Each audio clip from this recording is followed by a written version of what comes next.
Bonjour, c'est Lucie, magnétiseuse près de Dijon. Je suis heureuse de vous retrouver dans cette nouvelle vidéo dans laquelle on va parler des soins à distance.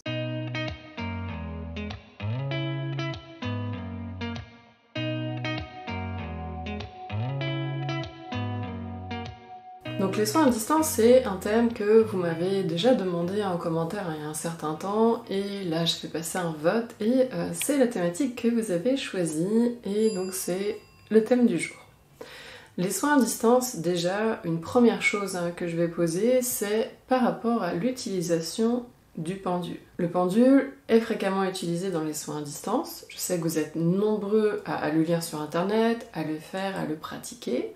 Mais ici, moi je préfère rester, on va dire, dans quelque chose de sobre, d'épuré donc, et de rester vraiment dans le cœur de la capacité magnétique. Et pour moi, une chose qui est vraiment très importante, c'est que votre capacité de magnétisme, eh bien, c'est lié au centre et au champ magnétique que vous avez dans les mains. J'avais fait une vidéo sur le pendule, peut-on magnétiser avec un pendule, je vous la remets ici. Allez la voir pour avoir la réponse en fait, si oui ou non on peut magnétiser avec un pendule.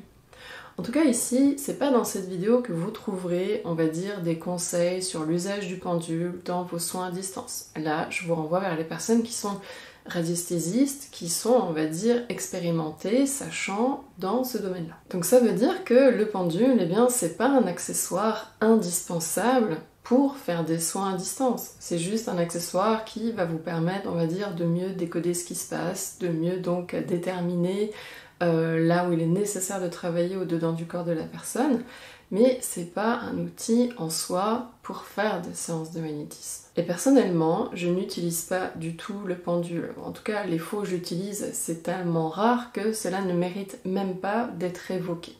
Si j'utilise une fois par an, c'est bien tout.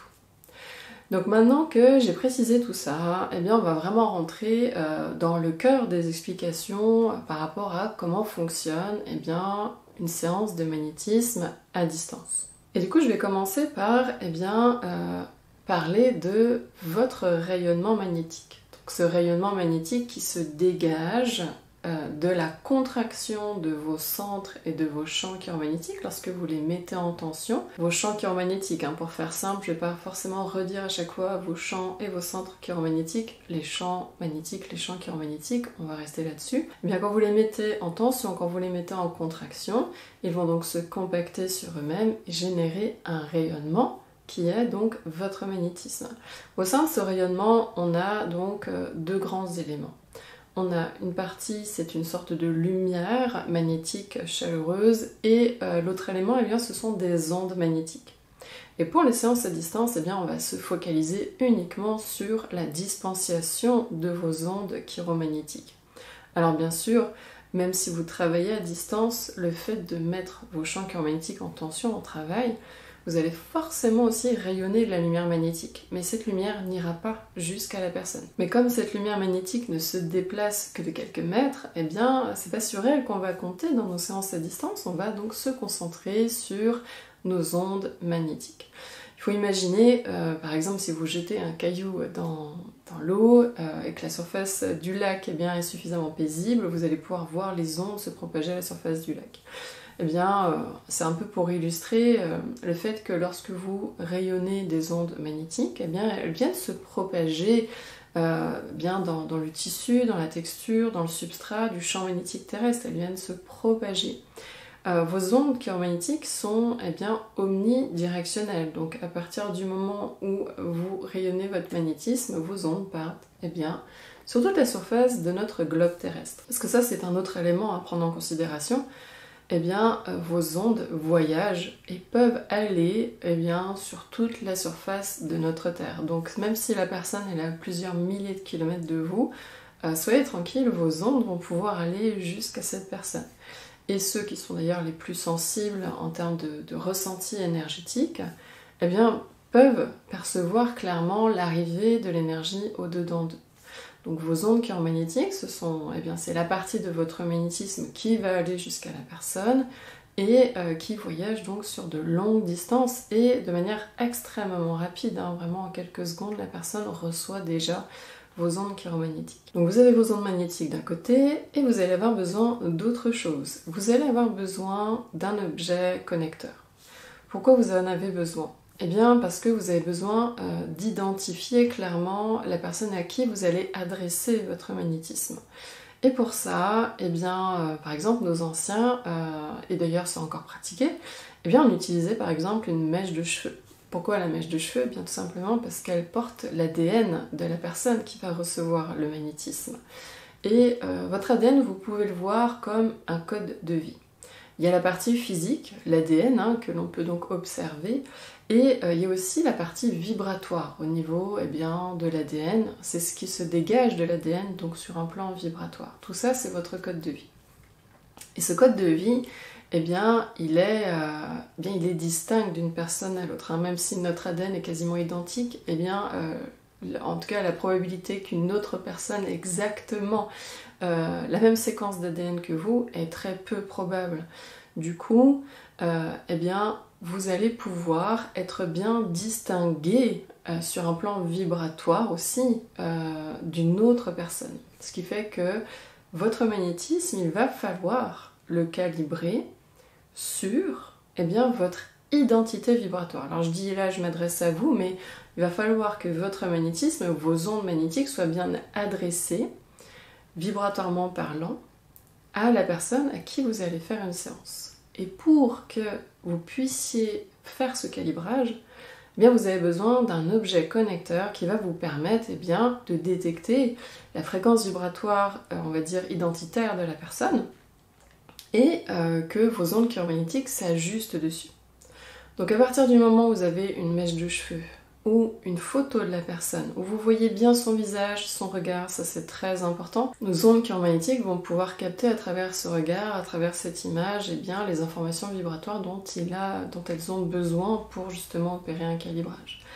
Vous pouvez sinon utiliser à défaut, si vous n'avez pas de photo de la personne, bien que sincèrement avec la technologie et les portables de nos jours, si la personne n'a pas de photo, même si c'est une personne qui est peu encline à utiliser les mobiles, peut toujours demander à son voisin ou à quelqu'un de sa famille de le prendre en photo et de vous l'envoyer.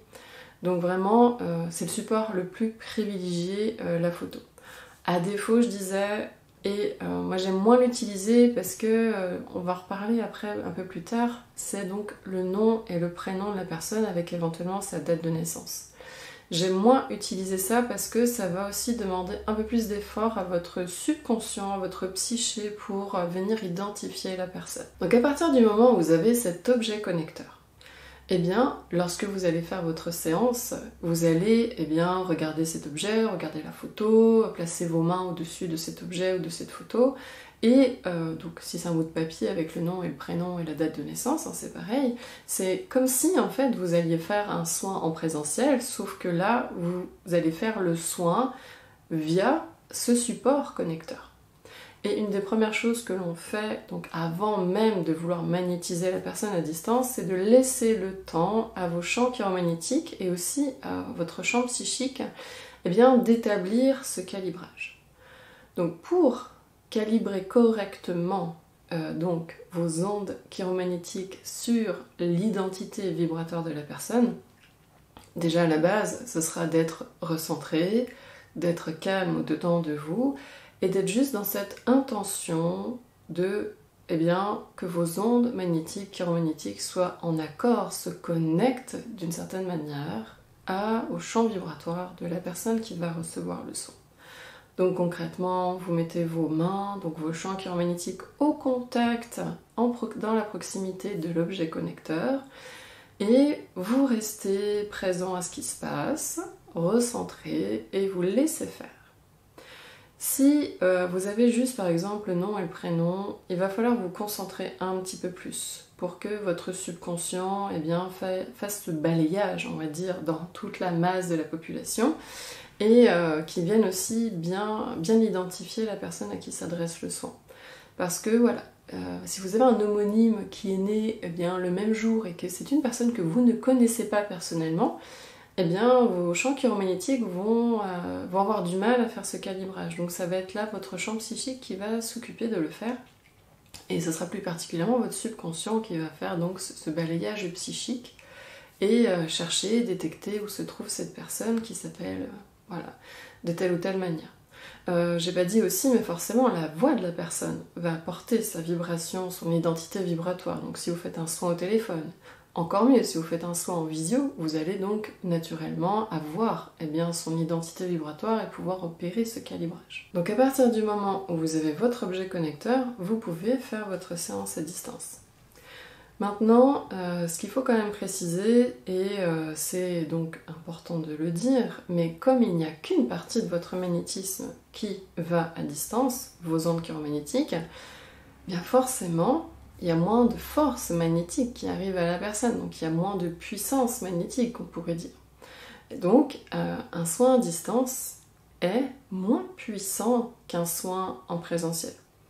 Après, si ça vous arrive d'avoir des séances en distanciel qui fonctionnent mieux que vos séances en présentiel, je vous invite à regarder cette vidéo parce que ça va vraiment vous permettre d'identifier ce qui vient interférer dans vos séances en présentiel. Donc c'est important de le savoir qu'un soin à distance, c'est pas équivalent en fait à un soin en présentiel. Ça veut dire qu'on va pas traiter tout à fait les mêmes choses et qu'on va donc pour les séances à distance, traiter, on va dire, des problèmes mineurs, des problèmes simples. Et si jamais, voilà, on veut quand même apporter son aide et que la personne, voilà, on l'a bien informée, qu'on va pas faire des miracles, et qu'elle a, voilà, beaucoup de problèmes, ça lui fera toujours du bien de recevoir de l'énergie pour s'apaiser, pour son bien-être, pour revitaliser aussi un peu son organisme et lui donner un peu plus d'allant, ou en tout cas l'empêcher de descendre un peu plus bas dans ses problèmes de santé ou dans ses problèmes, on va dire, de mal-être intérieur. Mais gardez en tête que c'est pas équivalent et que forcément vous pouvez pas avoir tout à fait la même attente en termes de résultats. Même si, d'ailleurs, on a une obligation de moyens, pas de résultats. Tellement de facteurs différents à prendre en compte que on peut pas être sûr exactement de la sensibilité de chaque personne, de comment chaque personne va réagir. Donc voilà, c'est toujours à observer, à essayer d'intégrer ces différents éléments. Votre puissance magnétique en premier, la sensibilité de la personne de l'autre, les résistances psychologiques, ça va aussi en faire partie, et vous-même, vos propres résistances psychologiques qui vont vous mettre dans un état, on va dire, d'aisance de vos capacités ou au contraire venir brider l'usage de vos capacités. Donc par rapport au fait que le soin à distance est moins puissant qu'un soin en présentiel, vous allez aussi donc avoir besoin d'être plus concentré. Quand vous êtes concentré, cela va créer aussi naturellement, instinctivement, une contraction, on va dire, de votre champ psycho-énergétique.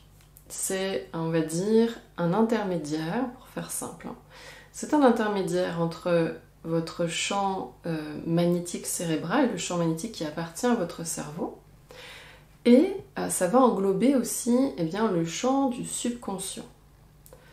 Et au niveau de votre cerveau, vous avez des centres énergétiques comme le centre frontal, le centre coronal, le centre alta major. Et tout cela, ça va faire partie de ce que j'appelle le champ psycho-énergétique. Donc c'est pas vraiment le champ psychique, mais des fois, par, on va dire, simplicité de langage, je peux des fois utiliser un terme puis l'autre.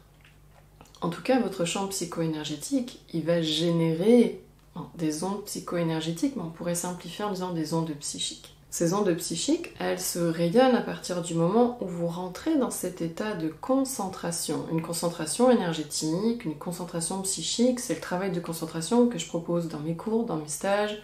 C'est la base, c'est la clé, c'est le socle du travail pour le développement énergétique, même si pour le magnétisme, on va aussi axer le travail dans les mains. Mais c'est vraiment le socle, la clé, la concentration psychique. Et j'insiste vraiment, c'est important. Puisque tout comme votre cerveau, c'est le centre de commande de tout votre appareil biologique et de votre appareil psychologique, le centre énergétique, le centre de force même que vous avez au centre de votre tête, c'est le centre de commande, c'est le centre premier à partir duquel tout le reste de votre structure énergétique s'articule et se déploie. Donc lorsque vous êtes dans cet état de concentration psychique, vous allez comme dynamiser l'ensemble de votre structure énergétique et donc y compris vos centres et vos champs chiromagnétiques. Ça veut dire que vous allez donner plus de densité, plus de prégnance, plus d'impact à vos ondes chiromagnétiques et ça va permettre que vos séances à distance soient un peu plus impactantes, un peu plus efficaces. Ça va aussi permettre, comme je disais tout à l'heure, le fait de vous concentrer, ça génère des ondes psychiques. Et ces ondes psychiques vont venir se combiner à vos ondes chiromagnétiques. Et dans cette combinaison-là, on va avoir donc d'une part de la force magnétique, et on va aussi avoir donc de la force psychique qui va permettre d'informer de manière plus complexe, plus raffinée, toute la chaîne d'intention que vous mettez dans votre séance, dans votre soin. Et c'est là où c'est important d'ouvrir une petite parenthèse. Quand vous faites un soin énergétique, de magnétisme, etc., la partie de la personne, la partie de sa structure énergétique qui va recevoir votre énergie, c'est son subconscient. C'est le subconscient de la personne qui s'occupe de recevoir tout ce qui émane en termes énergétiques. Parce que ça fait partie, on va dire, des fonctionnalités propres au subconscient, de lire ce qui se passe dans son environnement physique, énergétique, subtil, et de dire ok, ça je prends pas, ça glisse, là je fais barrage, etc. Donc c'est lui aussi qui va servir de collecteur, de réservoir pour emmagasiner, collecter l'énergie de magnétisme reçue, les ondes magnétiques qui génèrent donc un apport énergétique. Et le subconscient de la personne va aussi lire et décoder les informations et l'énergie aussi contenue dans les ondes psychiques que vous aurez adressées à la personne. Et tout ça, ça va donner un soin plus fin, plus prégnant, plus efficace. Donc c'est important que lorsque vous faites des séances à distance, vous soyez plus concentré encore que lors de vos séances en présentiel. En présentiel, le fait même que la personne soit avec vous, vous n'avez pas besoin d'avoir le même niveau de vigilance. Alors que lorsque vous êtes à distance, vous n'avez pas le droit de laisser, on va dire, votre mental divaguer, se disperser. Non, vous devez rester pleinement au contact et venir un peu comme saisir aussi la psyché de l'autre. Établir vraiment cette connexion claire, efficace, nette entre, on va dire, vos deux psychés et de s'assurer de ce fait d'être bien concentré, de s'assurer que le subconscient de la personne se mette bien en réception. Même si on est d'accord, et ça même si je ne l'ai pas précisé, quand vous faites une séance à distance, vous avez convenu d'une heure, d'un jour précis, et à l'heure convenue, vous allez faire le soin. Donc la personne, elle est au courant de la séance qui va venir. Et elle va se mettre dans une disposition intérieure pour accueillir et recevoir les énergies que vous allez adresser. Donc, cela précisé, même si la personne elle est au courant de ce que vous allez faire, ça n'empêche que vous voulez que tout en elle soit pleinement, on va dire, orienté vers vous, dirigé vers vous, en état vraiment de saisie de tout ce qui va pouvoir émaner de vous. Donc le fait que vous soyez particulièrement concentré, ça va permettre de magnétiser un peu plus l'attention de son subconscient vers ce que vous rayonnez à son égard. Donc vraiment, le travail de concentration psychique, c'est très important, et encore plus dans vos séances à distance. Et du coup, c'est aussi l'occasion de répondre à une question qui m'a été posée à plusieurs reprises, c'est voilà, quand vous venez en stage, quand vous faites même les formations en ligne, si vous avez une préférence pour les soins que en distanciel, parce que relationnellement, vous vous sentez plus à l'aise comme ça vous permet d'être plus concentré, plus dans votre bulle, et au contraire, il y a des personnes qui préfèrent le présentiel. Sachez que toute la méthodologie que j'ai créée, toute la pédagogie que j'ai créée, après, vous l'intégrez à vos fonctionnements propres. Ça veut dire que si vous savez conduire des séances en présentiel, vous savez conduire des séances en distanciel. Et d'ailleurs, on voit spécifiquement comment faire des séances à distance. Donc, ce qui est important, c'est de savoir comment fonctionne votre magnétisme, comment le développer, comment savoir traiter tel ou tel type de problématique chez la personne, tant biologique que psychologique. Et ensuite, c'est vous qui choisissez si vous préférez faire du distanciel ou faire du présentiel. Moi, je vous donne tous les matériaux, je vous donne toute la théorie, toutes les connaissances, toutes les pratiques, et ensuite, c'est vous qui décidez si oui ou non vous préférez faire du présentiel ou du distanciel. Donc à vous de vous connaître, à vous d'explorer, à vous de tester. Moi je peux pas vous dire toi tu fais du présentiel, toi tu fais du distanciel, c'est comme ça que c'est mieux. C'est à vous toujours de venir à votre propre rencontre et de déterminer avec quoi vous êtes le plus à l'aise sans non plus vous fermer des portes, voilà. De garder la possibilité un jour peut-être de changer et d'évoluer dans vos pratiques.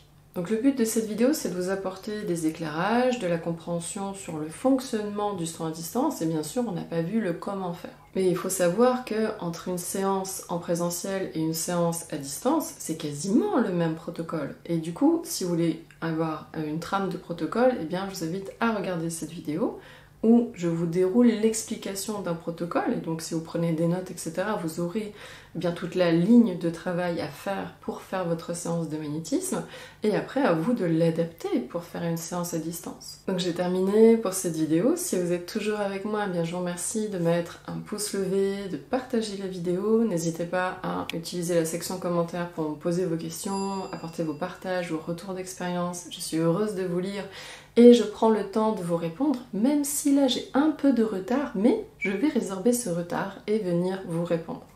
Donc merci beaucoup pour vos commentaires, et comme je le fais souvent dans mes vidéos, je puise dans les questions que vous me mettez en commentaire pour définir de prochaines thématiques dans mes vidéos. Donc je vous souhaite une bonne continuation, une bonne pratique du magnétisme, et on se retrouve bientôt dans une prochaine vidéo.